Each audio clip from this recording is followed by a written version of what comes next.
I once saw this one video giving some anti-bullying advice, see description box for link. You can watch it if you want to, but it's essentially some victim-blaming nonsense where the guy who's offering this so-called advice Brooks gives basically says that the victim should not show a reaction to bullying and that they need to be strong and let it go. Interesting, notice how he's only talking about children here. I have yet to see him talk to the adults, i.e. parents, teachers, etc., who have extremely thin skin and choose to show a very negative reaction over the littlest thing that children do. When is he going to give a presentation telling my parents that they need to be strong and not show a negative reaction when they decide to start hitting elementary school children for squinting during a picture? Or how about when my elementary school teacher decided to start screaming at me like an absolute lunatic, all because I said the word "what" with an attitude after she gave some extra assignments that I thought were unfair and too over the top. See, this is exactly what I'm talking about. These certain adults, and I use the term lightly, pretty much always want to tell all of this thick skin and letting go stuff to children getting insulted and abused. But never to the adults who overreact and show extremely negative reactions to the littlest perception of disrespect.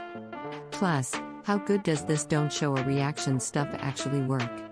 What about all of the times where appeasement invites further intimidation? Then, we're told that no, we actually should show a negative reaction and set reasonable boundaries. But then once we do try to do that, we're now being gaslit back to square one, where we're told to just let it go.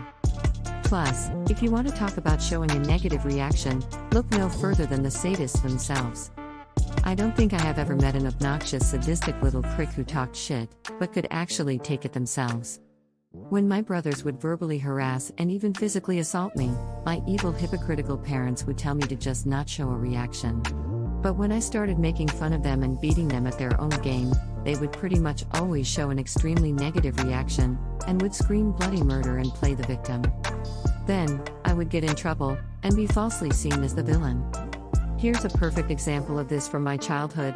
My little brother would constantly provoke and harass me. In many cases this would even involve physical violence, and my idiot, sadistic, hypocrite mother, and I use the term lightly, would always tell me that he just wants to see a negative reaction, and that he'll stop if I just don't show a negative reaction. Plus, according to her logic, I'm apparently not allowed to even defend myself against physical attacks, because it's bad to hit someone smaller than you, even in self-defense. Right, but does she follow that "don't show a reaction" dogma when an elementary school child insults her? Absolutely not. When it's her that is the butt of the joke, when it's her that's being insulted, she comes unglued, and would often resort to physical violence against a child even as young as 2 years old. For instance, on a regular basis, she would hit her small child in the head with a comb every single morning if this 3-year-old kid was just a tad too fidgety and didn't stay perfectly still while she was combing his hair. She also decided to show a very negative reaction when her elementary school child decided to call her a stupid whore, at which point she completely came unglued and physically assaulted him. One time, she got into an argument with her 10-year-old son in the middle of the parking lot, and then she decided to literally start strangling him in broad daylight.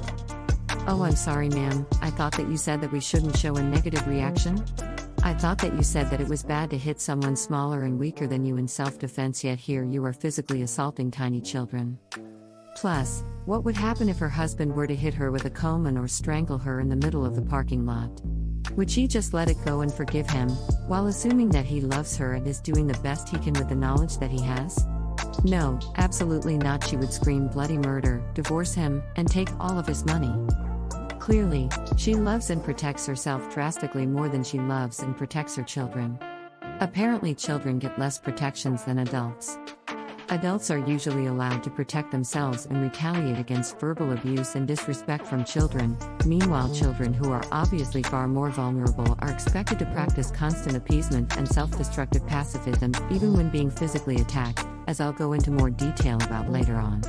Again, my mother clearly loves and protects herself far more than she loves and protects her children. And furthermore, why would you be okay with seeing your child instigate conflict with someone bigger and stronger than them in order to see a negative reaction? Is that really a good idea? See, that's the lesson that should really be taught, that it's simply a bad idea to provoke somebody in order to see a negative reaction, simply because a negative reaction could mean very negative consequences for you. Now that should be obvious, but most IDOs, adults and digit only, who are supposed to be taking care of kids don't seem to take that very simple idea into consideration. Again, this should be common sense, but apparently common sense just isn't so common, right? Anyways, back to the story I was telling earlier from when I was in elementary school. I was told to just not show a reaction when my idiot self-destructive sadist younger brother would intentionally provoke and harass someone bigger and stronger than him in order to see a negative reaction. Well, what happens when I turn the tables on him and start making fun of him? Does he let it go? Does he stay strong and not show a negative reaction? Absolutely not. One time, I decided to just start laughing at him when he started provoking me. Yes, just laughing doesn't seem like a big deal, right? Doesn't even seem like much of a comeback, right? And it really wasn't. In all honesty, it was extremely simple and not even that much of a counter-insult. But what do you think my brother does? He starts crying like a little bitch when I simply laugh at his stupid insults. And what does my idiot mother do? Now this stupid cunt decides to intervene, and she tells me to stop laughing at my brother because it hurts his feelings. What a bunch of fucking idiots. Most people are like this. Most people are these self-destructive, sadistic hypocrites who talk shit, but can't take shit. They choose to provoke and harass you in order to see a negative reaction, but when they do get a negative reaction, when they get exactly what they asked for, all these dumbasses want to do now is call foul and play the victim, and hypocritically show an extremely negative reaction themselves. There are countless examples of this sort of situation happening throughout my entire life. Not just with my family of origin, but also with other people in general. And I would constantly point this out to my idiot family. I would say things like, well, I hope these idiot younger brothers of mine decide to try that with a 7-foot-tall, ex-convict gang member with face tattoos in a dark alley, and see what happens. Again, that should be obvious. It should be obvious that intentionally starting shit with someone bigger and stronger than you is a bad habit to develop that could easily lead to some very negative consequences down the road, but my idiot parents just wouldn't apply that very simple, basic logic to my siblings.